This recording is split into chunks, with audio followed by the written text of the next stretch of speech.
Warning, this episode includes graphic descriptions of the events of 9/11. Some listeners may find this content distressing. Shares for beginners. The whole world now had lived through this. Certainly we had all lived through this. It had hit us home here. But here we were getting ready to try to get the exchange open and try to get back to serving the nation and investors around the world because this was pivotal, right? And I have to tell you, it was probably one of the proudest moments of my whole career, being there at that moment, at that day. And so she sang God Bless America, and then they rang the opening bell. And as they were ringing the opening bell, everybody on the floor just went,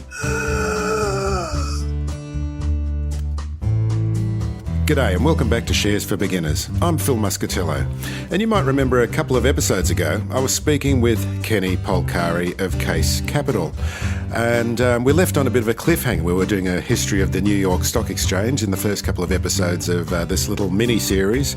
We covered the 80s right up until the Black Monday crash of 87, and then we also covered the 90s, a bit about the tech crisis. Not too much, Kenny, was it? No. We got to Y2K, which, thinking back about it, you don't really think about anymore. So that was really interesting to talk to you about that, Kenny. But thanks very much, Kenny, for coming back, because we're turning now to this century that we're in. How are you going?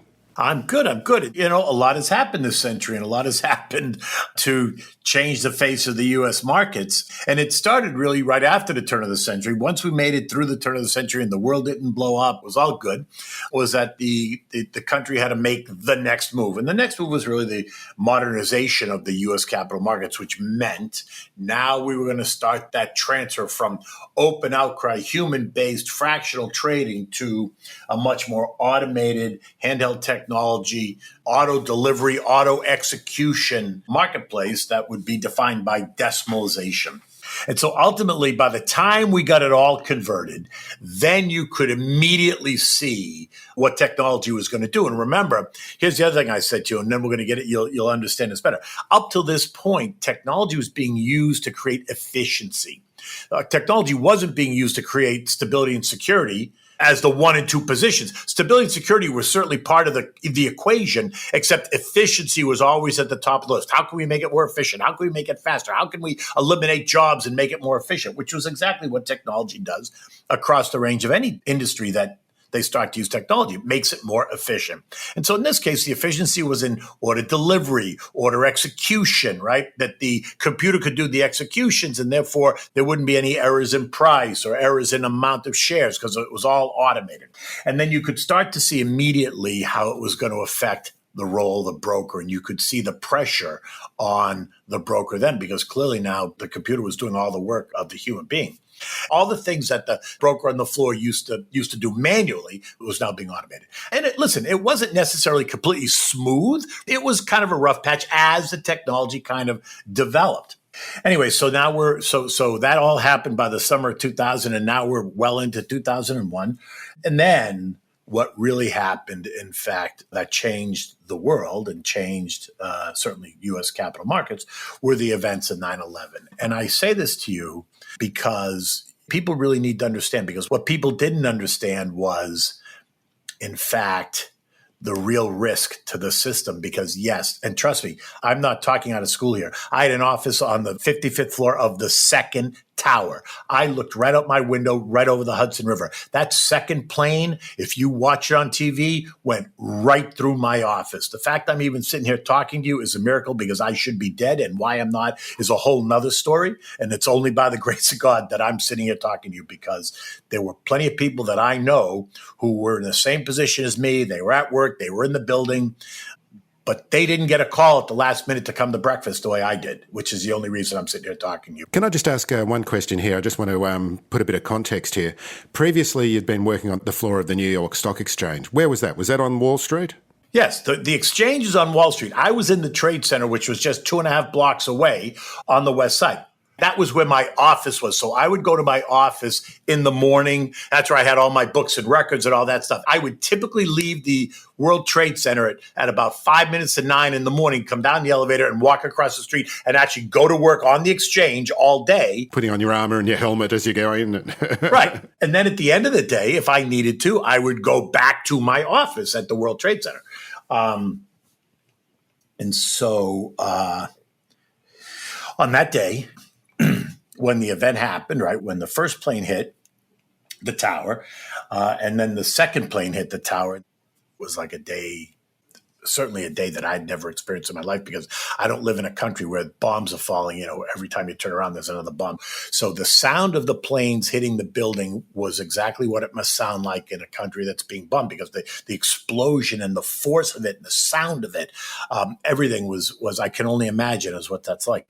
So I was in my office that morning like I typically was, and I had my own business at the time, and the three guys that worked for me had the office across the hall. And so what I would do with them is once or twice a week, I would take them to breakfast at the New York Stock Exchange. On the 7th floor was a members luncheon club, right? And so we would go to breakfast once or twice a week, and we'd talk about the business. I'd talk about what happened in this trading crowd and what I did, what the other buyers did, what the sellers did, what did the customer want to do. And it was like a mentoring. It was like what you do, right, when you're in business. And so they came in my office at about 5 minutes of 8 on Tuesday morning and said to me, come on, we're going to breakfast. And I said, I can't go to breakfast today. I got too much work to do. It was my business, so I was everything, right? I was the CEO, the CMO, the CTO, right? I was paying the bills. I was doing it all. The month of August had just ended. I had to go through all these bills, all that crap you do. And so I said, I can't go. I go, but you guys go without me. Don't worry about it. I'll just see you over there at 9 o'clock. And so begrudgingly, they left.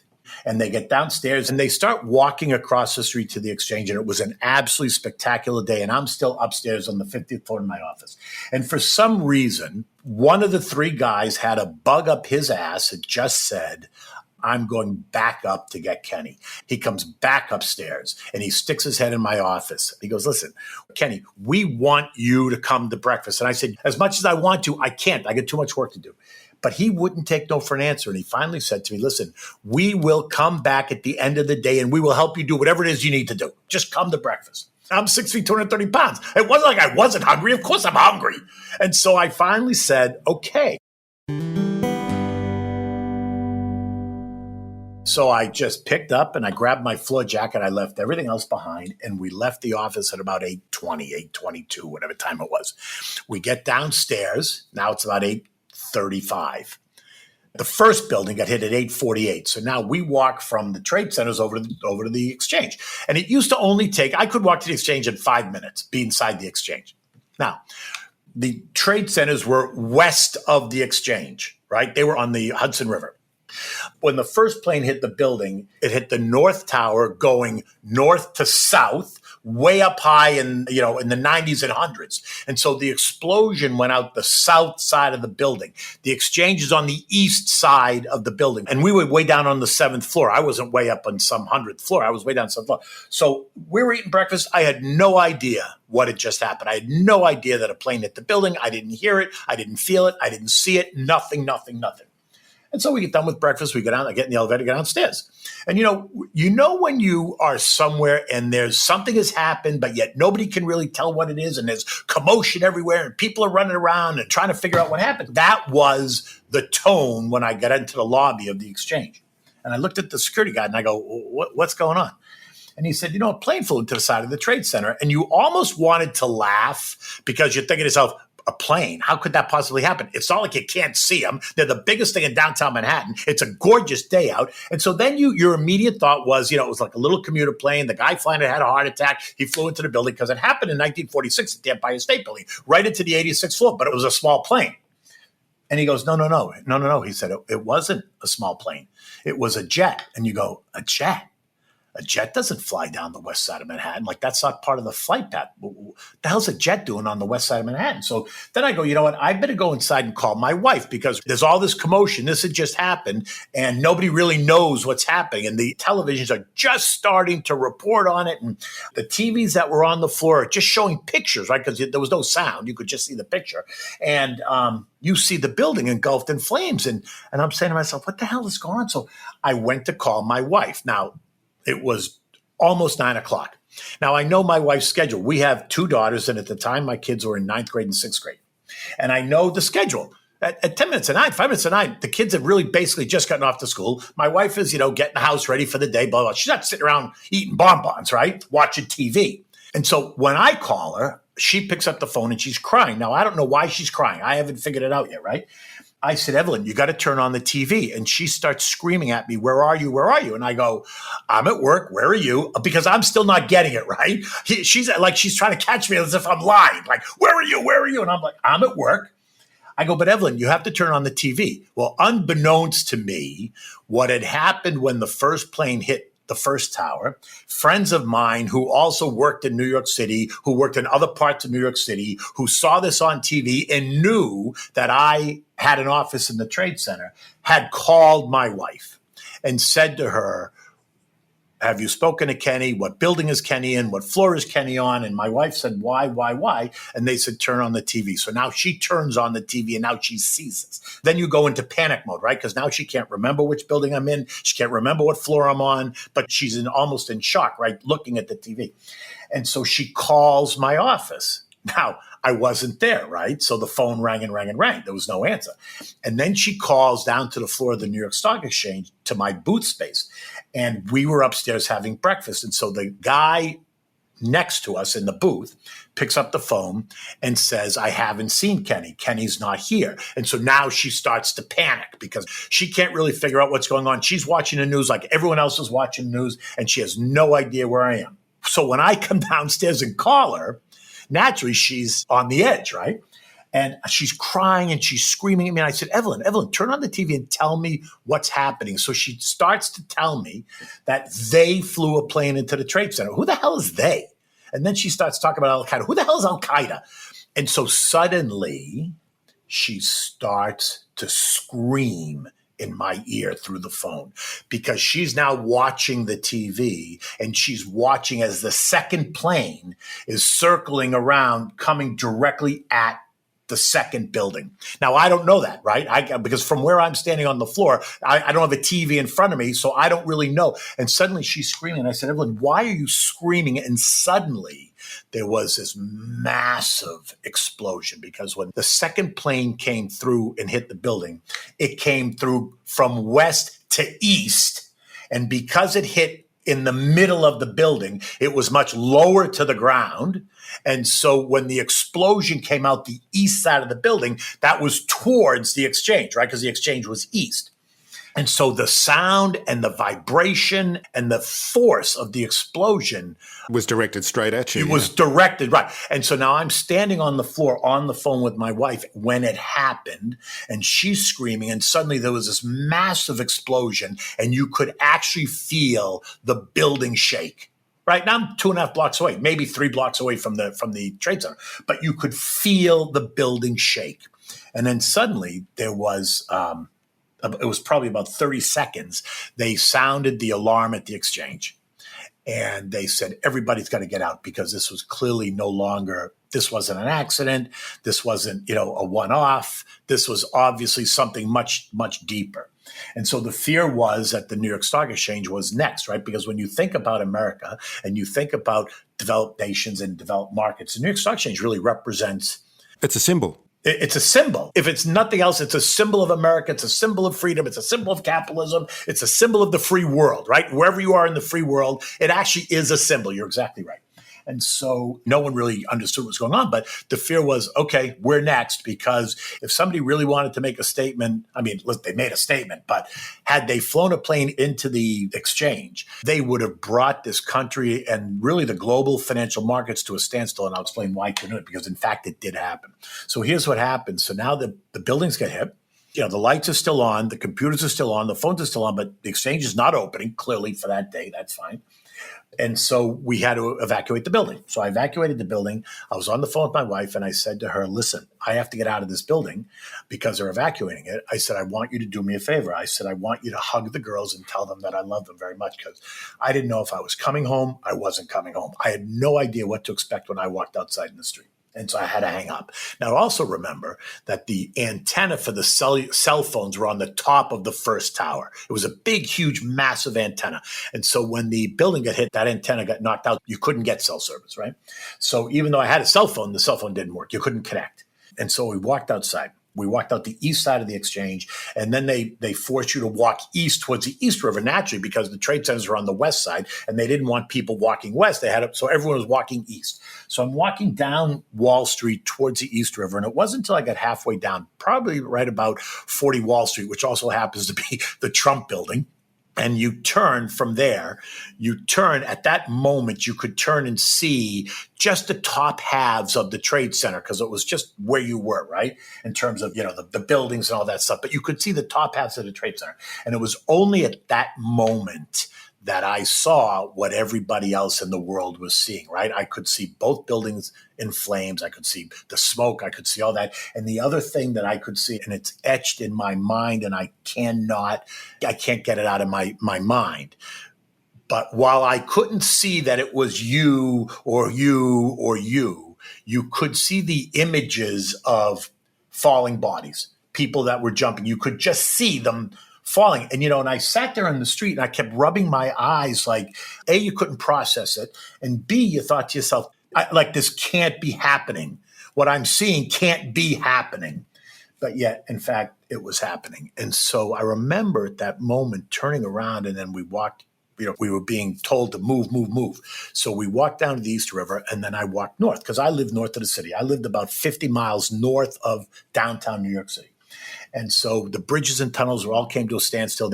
All the bridges got closed immediately. No one was going anywhere. The subways, forget the subways. I wasn't going down to a subway, but the subways had all stopped anyway. We were walking in the street. And what was also so interesting was the cars came to a standstill on the street because the traffic wasn't moving. And because it was such a gorgeous day, people had their windows down. And it was like everybody had the radio tuned to the same station. And as you're walking by these cars, you could hear out of all the cars, you could just hear the radio. You could hear the radio announcer. You could hear them repeating. And then you could hear the sirens. You could hear the ambulances. You could hear the police cars. You could hear all that noise. But then you could almost hear a pin drop, like it was surreal like that. You know what I mean? And nobody was talking because we weren't right next to the building. People where I was weren't running around screaming and yelling. They were just walking like drones. No one was even talking to each other, right? I was fully prepared to walk home. And so when we walked up, the first bridge is the Brooklyn Bridge. And then the next bridge is the Manhattan Bridge, which is we're in Chinatown. And so when we got to Chinatown, right at the foot of the Manhattan Bridge, there suddenly was this tremendous noise. And it sounded like there were planes flying above that were dropping bombs. And then it sounded like the streets were blowing up, like the subways were blowing up. And so I turned around and I said to the guys I with, I said, they're blowing up the city. Like that's what I thought was going to happen. Like the streets were suddenly going to explode like you see in the movies, right? Like where they blow the street. And what was happening was the building was collapsing. And so the force of the building collapsing and the collapse and the rumbling and everything, it felt like an earthquake because you could feel the ground shake. And I was probably maybe I was 2 miles away from the site by this point, but the sound of the building collapsing and then that, like everybody knows, that plume of smoke that just went up the sky, right? The dust and the smoke. And I remember standing there in the street watching the building collapse. And as I'm standing there in the street, I realized that the first building to collapse was the second building to get hit. And it collapsed first because it got hit way down in the center. And so it weakened faster and all the weight above it caused it to collapse. That was the building I was in. So here's what I'm going to tell you. Had my partner not come back to get me, I would have been in my office when the first building got hit, which was next door. When the first building got hit, they sounded the alarm in both buildings and they told people to exit the building, but you had to exit in the stairwell. You couldn't exit in the elevators, right? That would have been at 8:48, right? So I would have been like everybody else exiting the building down the stairs. So the other people that were on the 55th floor who survived that I know, of which there were 4 of them, were walking down the stairs. So from 8:48 till 9:01 when the second building got hit, which was about 12 minutes, they had gone from the 55th floor to the 25th floor. So they had descended 30 floors in 12 minutes. And then the building got hit. And when the building got hit, because it got hit much lower, the explosion, the fire, the pandemonium ensued. And when the building got hit, the building rocked like this and people got thrown off the stairways. And it was just chaos, right? And so I think to myself, where would I have been at that moment? I would have been somewhere on the 25th floor, the 26th floor, maybe the 24th floor, right? Because I would have been exiting with everybody else. It took those four guys 55 more minutes to go from 25 out to the street. So to go another 25 floors, it took them 55 minutes, all right? So the building got hit at 9:01. It collapsed I think it actually collapsed at 10:01 or 10:02 when it collapsed. They get out of the building at 9:55. They get out of the building with about 4 or 5 minutes to spare. So I think to myself, where would I have been? What would I have done? Would I have made it out? Would I have gotten stuck behind somebody? Would I have stopped to help somebody? Would I have stepped out onto the plaza and seen all the dead bodies and the fire and the people jumping in, that I would have been so traumatized that I just stopped for a minute? And if you stopped for a minute when the building started to collapse, you were getting caught. There was no way out. So in my mind, I would not be here today had he not come back to get me. I just don't think I would have been. Anyway, so now we're at the Manhattan Bridge and we watch the building collapse. And I remember sitting there and the first thing was the thought in my head about me being in that building. And then me thinking of everybody who I knew was in that building. And so then we started to walk again, and it was 10 minutes later, and the same thing happened. It was 10 minutes later when the second building collapsed. And so the same rumbling, the same sound, the same everything happened for a second time. And we watched as the second building kind of disappeared from the skyline. And I remember just standing there almost mute, right? You couldn't even say anything, right? You were so just shocked at the thought of trying to process what had just happened, right? And so then we got all the way to Grand Central. Now, I would commute out of Grand Central, so I was going the way I would go home. But they had shut down Grand Central. They shut down Penn Station. And those are the two of the commuter stations that come into Manhattan, right? From the northern suburbs as well as from Long Island, right? They come into Penn Station from New Jersey. But when we got to Grand Central Station had been shut down anyway, and there were throngs of people, but they wouldn't let anybody in Grand Central Station. One of the guys I was with, his father was a lawyer, and his father's lawyer's office was right there at Grand Central. So we went upstairs to the father's lawyer's office, because remember, the cell phones weren't working. So I hadn't spoken to my wife, my parents, my brothers. My wife was the last one I spoke to at 9:01 in the morning, right? Now, all this has happened. She doesn't know where I am. She doesn't know now if I'm in the cloud. I'm not in the cloud. Did I survive? And she can't call me and I can't call her. So now it's 12 o'clock by the time we got to Grand Central. That's how long it took us to walk up to 42nd Street. So we get up to 42nd Street and we go up to the father's office. And I sit down at the phone. I start making phone calls, right? So naturally, I called my wife. And so she picks it up and she's crying. And there were all kinds of people at my house and all that stuff. And I told her I was okay and that I was not downtown. I was not in the cloud, that I had managed to, walk to Grand Central and that I was fully prepared to walk home. And so she was, no, I'm coming to get you. No. First of all, you can't come to get me because you're not coming in the city. They won't let cars in the city.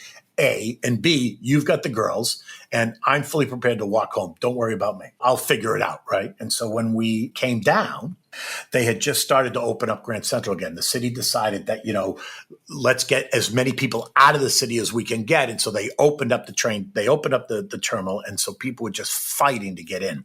And what you have to understand also about Grand Central is if you've never been, there are two levels to Grand Central. There's the ground level, and then there's this subterranean level that also has train tracks and all that stuff, and it's below ground. And so the train I had to take was naturally the train on the subterranean level. And I thought to myself, I'm going to go one of the other trains. I'm just going to go to Connecticut. If I get out to Connecticut, then I can call somebody to come pick me up. But I didn't. In the end, I decided to get on my own train. So I went downstairs into the lower level and I got on the train. They're electric trains, first of all. And so the trains were packed. I mean, it was standing room only, shoulder to shoulder. And so people were not talking. When you got on the train, people were not talking. You could hear people crying. You could hear people praying, but nobody was like talking. And so the doors shut. Now, when you're on an electric train and the door shut and the train first starts to move and, the sparks fly and then the lights go out and then they come back on again in the train. So that's what happens. Every time the train left the station, that would happen for all of, 5 seconds. But when it happened that moment, Everybody thought it was the end, right? That now we're never going to make it out of here. Something was going to blow up. Meanwhile, it didn't. So it takes 12 minutes by the time the train leaves the station and the subterranean level, even an upstairs level. It takes 12 minutes by the time the train leaves the station to get to 125th Street, which is up and out of the tunnel where you're actually outside. And so for 12 minutes, it was like everybody held their breath, right? And they were just waiting for the train to come up into the sunlight. So it comes up into the sunlight. Now, when it gets to 125th Street, the tracks go left and then they go north again, right? So they head kind of west a little bit and then they start to head north again. When the train kind of makes that left-hand turn, you can look out one side of the train and you can see all the way down Manhattan, right? On a clear day, you could see the Statue of Liberty, right? That's how clear it was. And so when the train came up and out and made that turn before it went north again, everybody in the train, kind of crouched down to look out the window. And what we saw was just the only thing that was left was that cloud, because that cloud hung around for hours. Actually, I think it hung around for a day and a half or something. It was just kind of hanging there, right? And so we all saw that cloud, and then the train just kept going. And again, it was really surreal because nobody was talking, but you could hear people crying and you could hear people praying and all that stuff. Anyway, so by the time we got to my stop, it was about 2:15 in the afternoon. I get out of my stop, I get in my car, and I drive home, and I walked into my house. It's now about 2:30, whatever time it was, 2:40. And, my wife was there. There were other people there, and everyone was crying, but then everyone was happy that I had walked through the door and blah, blah, blah. And I get it. And, it was all very emotional. But I sat down on the couch to watch TV because I had yet to really see what anyone had seen. Yeah. I sat on that couch for 3 days. I didn't move. I just didn't move. I just kept staring at the TV. I just kept watching it over and over and over. Like I couldn't process it, right? And then the other thing was when it happened, my older daughter was in a private school in Tarrytown, New York. And when it happened, the private school went through their files and they looked up any kid whose parents had a World Trade Center address. And they went around the school and they took all those kids out of school, out of the classroom. And they said, you need to come to the cafeteria. You need to call home. You need to call somebody. You need to call your mother. You need to call your father. You need to call somebody. Because nobody really knew who was safe and who wasn't safe. And so my daughter, they didn't really give the kids a whole lot of information. They just said there was an accident and there's trouble downtown and you have your father's in the Trade Center, your mother's in the Trade Center, and you need to call somebody to see what's going on. What's going on, yeah. And so my daughter calls my wife, and at the time, it was after I'd spoken to my wife, but before I spoke to her again. So it was in between that 9 and 12 o'clock period, right? And so when my daughter finds out what happens, when they actually explain to the kids what happened and the kids begin to understand the gravity of it, my daughter says to my wife, "Is Daddy okay?" And my wife's response was yes, but she really didn't know whether or not, because now, remember, when I hung up with her, I was still at the exchange. Now, all this other stuff had happened. So my wife didn't really know if I was okay or not. But she said, I think Daddy's okay. Yes, he's not home, but I think Daddy's okay. And so there was this sense of clear uncertainty for sure. So they sent all the kids home that day. So my wife had to go pick up my daughter, and then she had to pick up my younger daughter who was in school locally.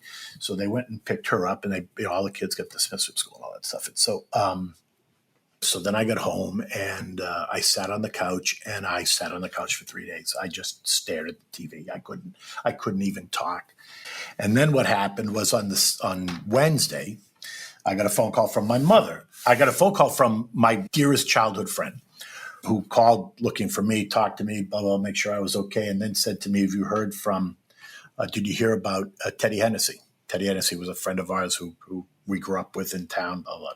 No, why would I hear about Teddy Hennessy? He goes, Teddy Hennessy was on the plane that went through your office.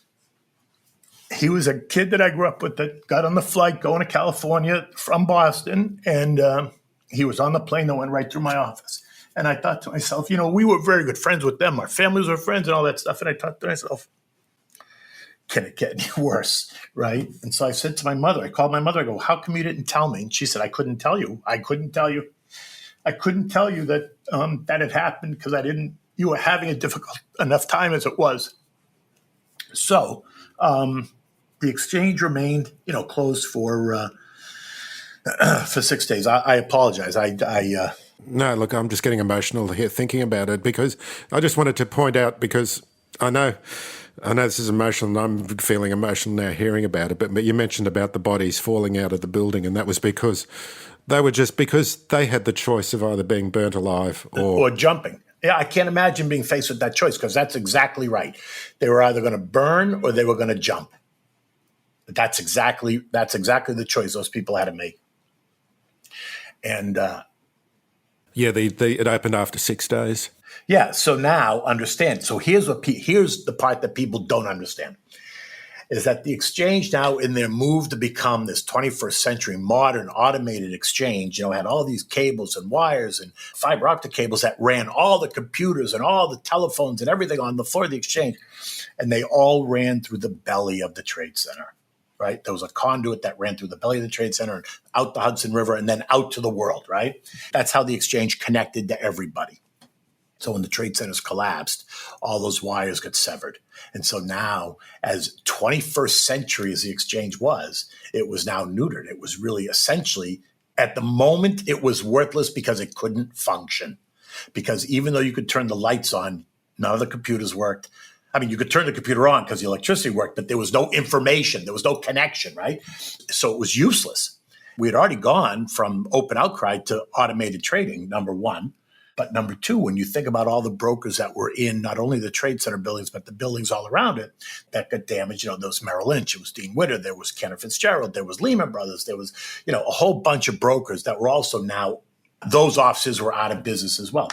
And so the industry realized immediately, and the country meaning, the SEC, the industry, we all realized immediately that the exchange now was neutered. And remember, in 2001, if you traded a New York Stock Exchange stock, it really traded on the exchange, on the floor of the exchange. All the other venues that exist today didn't exist then. They exist today because they were born out of that event. Now, listen, they may have come anyway at some point down the line, but that event gave birth to all these other exchanges which we have today. And so they were distributed. They are now. But then on 9/11, the New York Stock Exchange was it, right? So when the computers didn't work and you couldn't turn it on, the exchange couldn't open. So the exchange was neutered. Now, the NASDAQ, which is located up in Times Square and is a completely automated exchange, was different. Their computers and wires and cables, none of their stuff got destroyed. But at the time, the way the industry was written, you couldn't trade New York Stock Exchange stocks on NASDAQ. You couldn't trade NASDAQ stocks on the New York Stock Exchange. And so there was no backup plan. There was no plan B. There was no plan because who in their right mind could have and not only envisioned an event like that, but who would have been prepared for an event like that? So that brought up a couple of things, about preparation, disaster preparation. You never know, right? Blah, blah, blah. It also then brought to light the vulnerability of the United States. Here we were, the largest capital markets in the world out of all the developed nations around the world. United States and the U.S. capital markets are the largest developed markets, and we're still operating in the 21st century in a single location with the same 5,500 people every day that would make it work. Okay, so now maybe instead of 5,500, there were 5,000 because maybe there had been some attrition. But it was still, you understand what I mean, right? Yeah, naively believing that the rest of the world had America's best interests at heart. How wrong could one be? Correct. And so the realization that, essentially we were fucked, right? Because that's it. And if you were somebody who wanted to sell your stock, you called up your broker now and you said, listen, I want to sell all my stock. I don't want to own a piece of paper that says I own GE or Coca-Cola. I want my money. And the broker says to you, I can't sell your stock because the exchange isn't open. So that's on Tuesday. You say, okay. So then you call them on Wednesday. You say, okay, sell my stock today. I can't because the exchange isn't open. So now you start to get a little bit panicked. And then Thursday comes and you say, okay, sell my stock today. And guess what? You can't. And so here's the problem. When as I said, all the cables and wires get severed, and so the exchange did not function. And so we recognized that right away, and we shipped guys in from around the country almost immediately. Cable guys, phone guys, fiber optic guys, because they had to rewire every server and computer at the New York Stock Exchange and the phone lines back to the outside world in order for it to get up and running, so that we could, in fact, resume trading. This all while this disaster was happening just 3 blocks away. And so the other thing that we had to do was, how could you say to Merrill Lynch, oh, yeah, we're going to open on Monday, but I'm sorry, you lost your office. You can't play. Well, you can't tell Merrill Lynch it can't play. So we also had to find temporary, they were all temporary, office space for Merrill Lynch and for Lehman Brothers and for Dean Witter and for Kenneth Fitzgerald, what was left of them and all that stuff, right? And so Bloomberg, I will say, Michael Bloomberg just shipped Bloomberg terminals to anybody who needed them. And if anyone knows anything about Bloomberg, they're very expensive. Michael Bloomberg makes a ton of money. They're very expensive terminals. But he just shipped terminals to anybody who needed it. Verizon, phone sets, to anybody who needed it, right? And so we, like the firm that I had started this equities division for, was called ICAP. It was a British-based interdealer broker. It was the largest interdealer broker in the world. Warehouse in the meatpacking district, because there are all these empty buildings, right? These big empty warehouse buildings in the meatpacking district. And that's where really everybody got set up, all these people that needed temporary space. And think about this for a minute. This event happened on Tuesday, and by Sunday night, they had the exchange back up and running. They had the phones all connected. Now, when I say they had the phones all connected, I had one telephone line. Prior to this accident, I had 15 different direct lines that would come into my booth. Plus, I had 2 regular dial-up lines, right? So I had potentially 17 lines that I could use to talk to people. I had one telephone line, one. Everybody had one single telephone line that worked. But the computers all worked, so the connectivity from customers into the handhelds, that was supposedly working.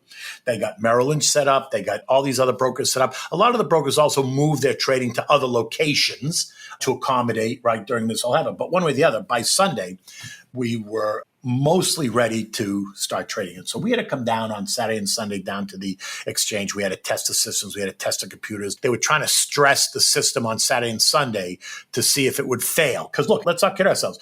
They put it together with spit and Band-Aids, in 6 days. But we came down on Saturday and Sunday. And when you came down to the city, you could only come down as far as the Brooklyn Bridge. And you had to get out of the Brooklyn Bridge. You had to walk for the next 15 blocks to get down to the exchange. But there were 2 circles of National Guard, right? They made 2 circles. And when you got to the checkpoint, you had to show them your pass. You had to show them your ID. You had to show them your building pass. And then you passed to the next one and you had to do the same thing again. And then you passed ultimately to the exchange. And so when you got to the exchange, you went in there, you made sure the phones rang, you made sure the computers turned on. And okay, it did, but it was Saturday and Sunday. The markets weren't really going to be open till Monday. So here's the point about the fear that happened. Remember I said if you're an American and you tried to sell your stock on Tuesday and then on Wednesday and you couldn't do it. Okay, well, think about you and think about everyone on your side of the world and think about people in Europe. Because listen, as much as you live in Australia, you may have an investment portfolio that includes U.S. names. The same way I have an investment portfolio that includes Asian names and names on your side of the world and names in Europe and all that stuff, right? And so you then call your broker and you say, you see what's happening. Now, your markets are fully functioning, right? European markets, Asian markets, Australian markets, they're fully functioning. There's no problem. Yet the U.S. market, we're not. And so when you think about how money moves around the world, right? Sunday night in New York is Monday morning in Asia. So trading kicks off in Asia, and then it goes from Asia to Europe, Europe to the U.S., U.S. back to Asia in a seamless 24-hour move. Well, during these 6 days, trading started in Asia, it went to Europe, and then it stopped. Trading around the world stopped at 4 o'clock in the afternoon European time because then there was nothing to do in the United States. And so when you took the United States out of the mix, it actually crippled the rest of the world because you took a whole set of players out of the game. So number one, it started to cripple markets in the other parts of the world. People in other parts of the world started to get anxious and nervous as well. And then you say to your broker, listen, I want you to sell all my U.S. stocks because I want my cash. And your broker says, I can't, because the United States market isn't open. So now what happens is there is now this fear that begins to build in investors around the world, not just the United States. And so it was incumbent upon us that we had to get the exchange up and running again. We had to, because there was going to be this global panic. Now, if you ask me, do I think Al-Qaeda knew that the wires and everything went to the bottom? I don't think they knew at all. I just think that was just a consequence of, I don't think that was the target. I think that just ended up being one of the consequences. But it started to create panic, and we knew that it was going to create panic. But, what we didn't do is get on TV and say, oh, by the way, the exchange can't open because it can't open. You didn't want to create more panic. So the focus was on the event and how the exchange was, gearing back up, try to bring people to work and blah, blah, blah, blah, blah. And so on the Monday morning, which was the 17th of September, Everyone who could come back to work came back to work. Some people chose forever never come back to work. And that was okay. It is what it is, right? I went back to work, as did, most people. But they also had, on that Monday, they had policemen and firemen and EMT workers. And they had, Hillary Clinton and Chuck Schumer, who are state senators. They had this woman she's in the Army, and she's an a cappella singer. And she's got a beautiful voice. And she stood on the podium. For anyone who's familiar with the New York Stock Exchange, every morning where they ring the bell on this podium that kind of stands over. Yeah. We've always seen, the companies, listing and ringing that bell. Yeah. Yeah. So this woman gets on the podium, and you can actually probably YouTube it and see it. And she starts to belt out "God Bless America," an a cappella style. The whole room was quiet. And this woman just belts this out. And it became an extremely emotional moment because, the whole world now had lived through this. Certainly we had all lived through this. It had hit us home here. But here we were getting ready to, try to get the exchange open and try to get back to serving the nation and investors around the world, because this was pivotal, right? And I have to tell you, it was probably one of the proudest moments of my whole career, being there at that moment, at that day. And so she sang "God Bless America," and then they rang the opening bell. And as they were ringing the opening bell, everybody on the floor just went, and kind of just held their breath, because at that moment when they flipped the switch, you didn't know whether the computers were going to light up, they weren't going to light up, were the phone's going to ring, was it going to be business, quote unquote, as usual. And so when they flipped the switch, you could hear the hum of the computers, you could see the execution started taking place automatically, you could see the ticket tape start to move, and then business got done. Now, everyone ran around all day long. It was not the usual place that it was, but people just did what they had to do. They executed orders. It was an ugly day, as you can imagine, and everyone expected it, that the market was going to come under pressure because you could finally sell your stock and you didn't know what was going to happen next, and you said, screw it. I want my money. I've worked for 40 years of my life. I got a $5 million portfolio, which now by the following Monday is only worth $3 million because it's lost all this value, right? You want your money out of the market. And so sell. And so by the end of the day, the market had ended down, and this was 2001. I think the market ended down nearly 600 points, which was a big move in 2001. And it traded on huge volume, more than it had traded. Surprisingly, it didn't even hiccup during the day. It wasn't like it was going to fail. The system was going to get overwhelmed. It was unbelievable that it did not even hiccup. But at 4:00, when the bell rang, as ugly as that day was from a financial perspective, from the losses that had been realized, when the bell rang at 4:00, it was like everybody exhaled at the same time. It was like you were holding your breath the whole day. And that's when it became really emotional, because it was at that moment that you looked around at each other and you said, okay, they kicked us in the gut. They knocked us down for 6 days, but now we came back. And it was like you could feel the whole country stand up and kind of lock arms. When you lock arms and you stand up, it was like at that moment you could feel the whole country stand up and say, you knocked us down, now we're coming at you. If you found this podcast helpful, please tell a friend, especially if it's someone who needs to start thinking about investing for their future. You'll be helping them and helping me to keep this show on the road. Shares for Beginners is for information and educational purposes only. It isn't financial advice, and you shouldn't buy or sell any investments based on what you've heard here. Any opinion or commentary is the view of the speaker only, not Shares for Beginners. This podcast doesn't replace professional advice regarding your personal financial needs, circumstances, or current situation. And thank you for listening to my podcast.